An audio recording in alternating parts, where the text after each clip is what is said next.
tried to teach you English first. But with Ron, we reversed You tried to go Tagalog first. Tagalog first because we knew he would eventually end up. I mean, he was a U.S. citizen. Mm-hmm. So, but the hope with the hope that it would stick, but it didn't stick anyway.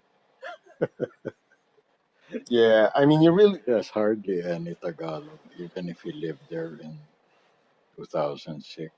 Mm-hmm. Lived there for twice for 6 months each. Mm-hmm. Hardly has any Tagalog. Salamat po, like that. Yeah, the basics. Po, papa. Maybe he understands. Maraming salamat Probably po. understands. Maybe. Like you, when Pinoys are talking in a party or something, I could eavesdrop, all right. yeah, you're able to follow some of what's being talked about. But he has that also.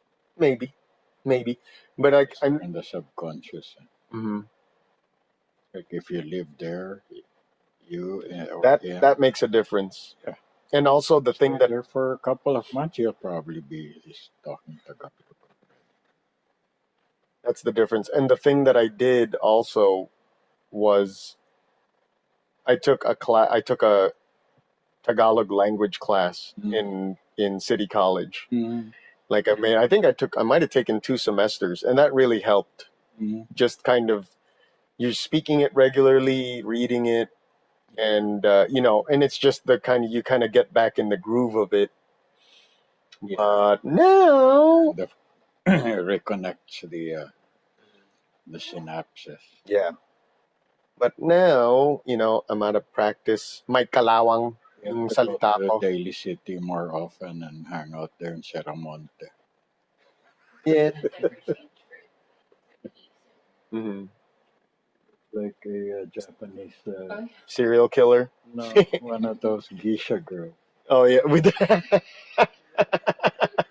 It's just that's like funny. a Yeah, because the white face paint and then the when her lips. hair is done, Yep. the red lips. Ever, it's, ever that's see funny. that movie, Memoirs of a Geisha? No. That's a beautiful movie. You ever see M Butterfly? That's a weird one. Uh, Not Madam Butter. It's like M Butterfly. Yeah. it's not based on the opera. It might Or be is it? where like the M Butterfly was like a guy, Oh no, and then like the geisha was like actually a guy, no. but like That- he like fell in love. He fell in love with her. Quote unquote. I'm doing air quotes. is it set in the like 1800s, pre 20th century Yeah, like colonial times. in Japan? Mm-hmm. Oh, well, they And probably I think it has may Jeremy have Irons. revised the story. Mm-hmm. They may have revised it and made it a guy who was like who was actually gay. Is that I don't know. He's like like a tranny or a cross dresser. I don't know what the term was, but he had this persona of like a female geisha and and like a guy like one of her clients like or a fan or something like fell in love with her. But yeah, well? he wasn't A gay. combination He of wasn't gay, nigga. it may be a combination of two different stories. Yeah, Madam Butterfly and the The Crying opera is Game. beautiful. I mean the music. Mm-hmm. I mean it's really very moving. Mm-hmm. Being about a Japanese girl who falls in love with an American sailor. Yeah. Of course, he has to leave. Mm-hmm. She was On a helicopter. I might have seen a sailor. something. Maybe I'm thinking of Pre-20th century what am I thinking of? Thinking of schooner ship. okay. The other one that sounds like a similar story to what you're saying is Victoria. Julie Andrews. Sound of Music. Yeah, but she played in this case. She was an actress who couldn't get a part, so she dressed like a man. Hmm. She played Victor. She became a man actor, and she got Julie Andrews, Mary Poppins. yeah. Mary Poppins disguised as a man. Is it Victor Victoria? Oh, No, based on a Shakespeare. It's based off a Shakespeare, very classical narrative. Really? What is it called? Oh, I seem to have heard Her about name was Violet, and then she would dress as a Othello. No, Was it Othello? No, Anyway. it wasn't Othello. yeah, one of the Shakespeare. Yeah. She would dress as a man to get work. That's To what it be is. part of a play, to get a role in a play. Mm. And it would typically, because he was a feminine looking boy, would play the female roles. So there's a whole lot of gender switch How in that interesting. Shakespeare play. But Julie Andrews does not Who look like a played man. woman. It's a woman who pretended to be a man so she could play a woman. Yeah, which was, I guess, a lot. Probably. Shakespeare men played the women. Yeah, because Oh yeah, I remember. Yeah, in those days, it was so much improper. discrimination. Women were not actually allowed to be actors. Yeah, and well, they probably didn't want maybe they saw it as like some impropriety for women to be stared at and leered at, like Yeah. by, that was because you're supposed to keep your gaze very controlled. They couldn't even show their ankles. Or wrists, and then they had to wear like those like bonnets that kind of Puritan time. That was The- theater. the Handmaid's Tale. Yeah, but during the Victorian era, all these protocols, Mm-hmm. all these proper way of Yep. That's not proper.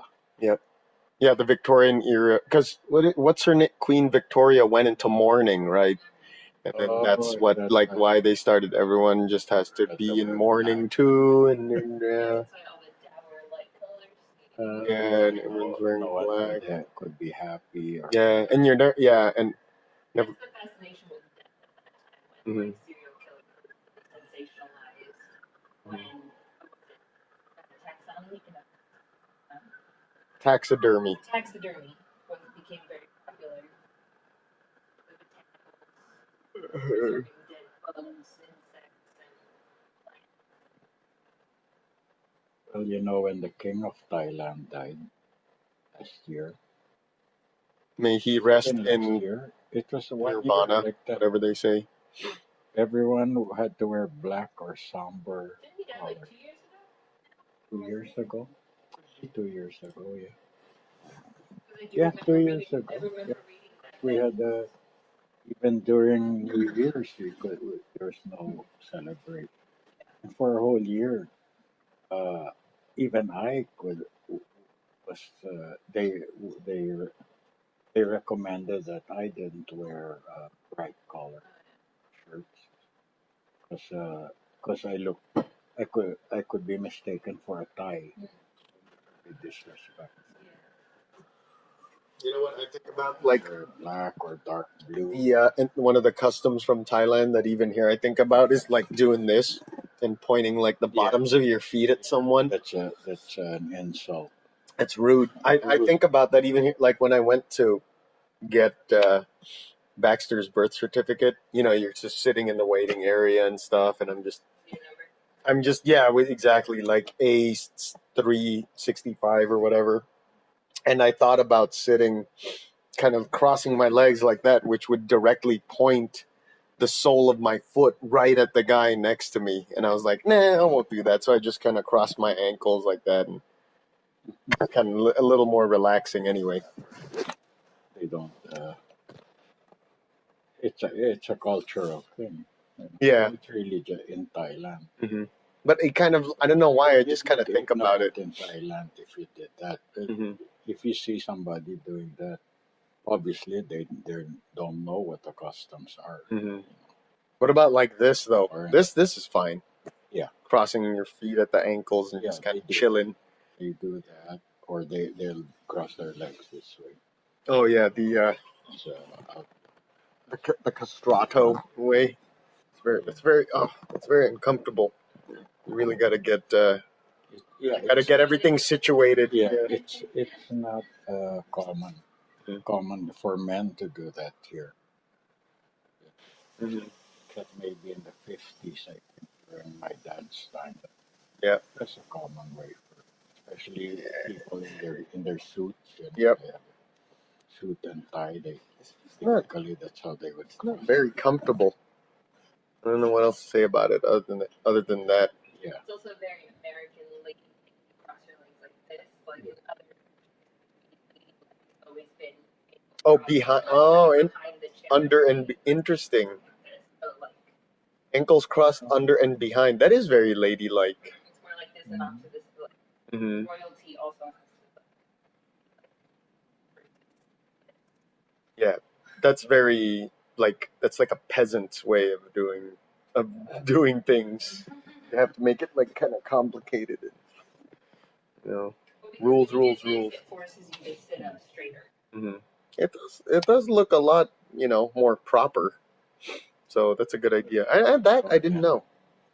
Victorian practices, which are really a bunch of rules that Mm-hmm. enforced a very conservative Mm-hmm. kind of perspective, especially Yeah. for women. Yep. Uh, that continued on in the Philippines until Mm-hmm. my mom's time. You know, even my mom still retained a lot of the Victorian concepts. Mhm. You know, proper way for Well, women to act. But she was born in 1920, right? 1920, but it's all right. The year 1920. It was like during the Roaring Twenties. Yeah. But her parents, the people who raised her, Yeah, they yeah. were from they the kept- 1800s. They were from the late 1800s, so they still had the echoes of that, And Well, definitely their definitely, parents for sure had that. That's what I was pointing out. That it extended, maybe because communication was slow, and they lived in a very remote place. Mhm. You know, Which is I Baguio, think that- right? No, Labo. Labo. My dad grew up in Manila Mm-hmm. when he was an adult, Mm-hmm. so he was much more sophisticated and very Americanized. Mm-hmm. My mom, she retained a lot of these Victorian ideas, which used to annoy the heck out of me. Oh. We would sometimes have arguments when I was young. Mm-hmm. Well, that's just the right thing. Yeah, I was but gonna. that's the way she is, and especially when she got old, I realized, you know, I was so disrespectful. Mm-hmm. Mm-hmm. Yeah, you thought you knew everything. Appreciate, yeah. You think you're the first generation that has all the answers, and the old folks know nothing. All the kids. Exactly. You That's how it is. have to be ready for when John Oh yeah, gets to that. Everyone, it's part of growing up, it is. It is. and also they want to do something different, you know. Mm-hmm. Although I think during the Victorian times, it spanned generations. Like there would like she had the father of those our cousins in Baltimore, Mm-hmm. those Losaracas. He was a very man of the world kind of guy. Who? He boogied. Mhm. He would boogie, Yeah.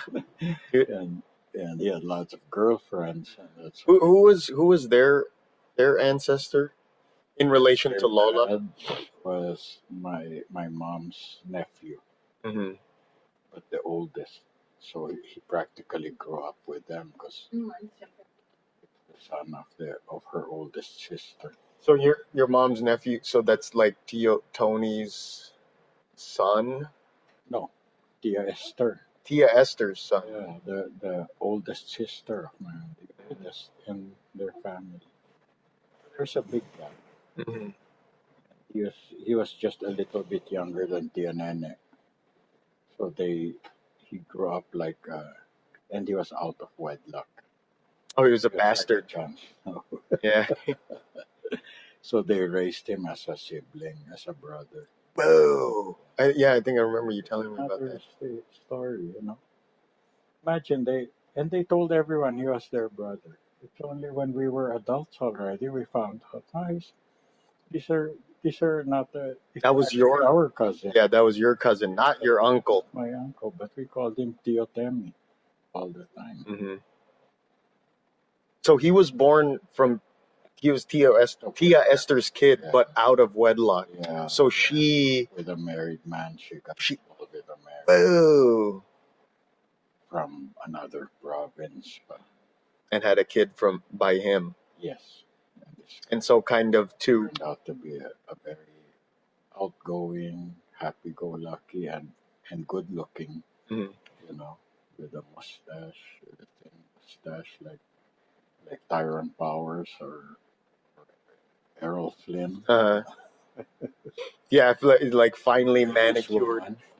But then he also wanted to find his own life.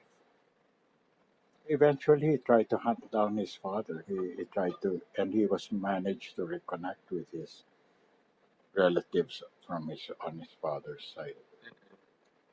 But in 1952, just after I was born, the U.S. Navy in those days was open for Filipinos to enlist. We just come out of the Commonwealth, you know, so we were just a few years out of being American. Yeah. He went to Subic and signed up, and he was able to enlist in the U.S. Navy, and that's how he ended up in Annapolis. Yeah, Oh, okay. Yeah. in Annapolis, Indiana. Maryland. Maryland. I'm really bad at geography. I was like shooting from the hip. Maryland is the Navy Academy in Annapolis, and that's where he met Aunt Marlene. And he said to me, the first time he saw her, he felt his heart Drop. fell. Yeah. He said, yeah, I knew I was going to marry this woman. Ooh. But that's crazy. Tio Temi. He was actually your cousin, Yes. but he was raised Yeah, as one of the siblings because he was close in age to Tia Nene, which is she was That's the right. youngest sister That's right. of your Yeah, your they mom. grew up together. You know, you should have seen him cry when Tia Nana died. He bawled like a baby. And he was already 60 something when she passed away.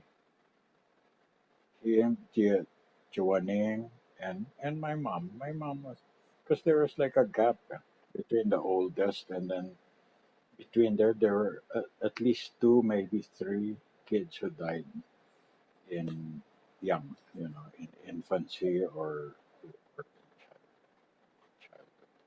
So yeah, So there's a gap. you said she had She had kids, nine. nine kids, but three didn't make it. Yeah, in the middle. That's So there's crazy. a gap between the three eldest and the three youngest. So Temi was like, grew up with them. Mhm. Yeah. So who? I mean, who? Okay, pause it. Pause. Oh, you're recording that? Yeah, I'm always recording now. I should. See,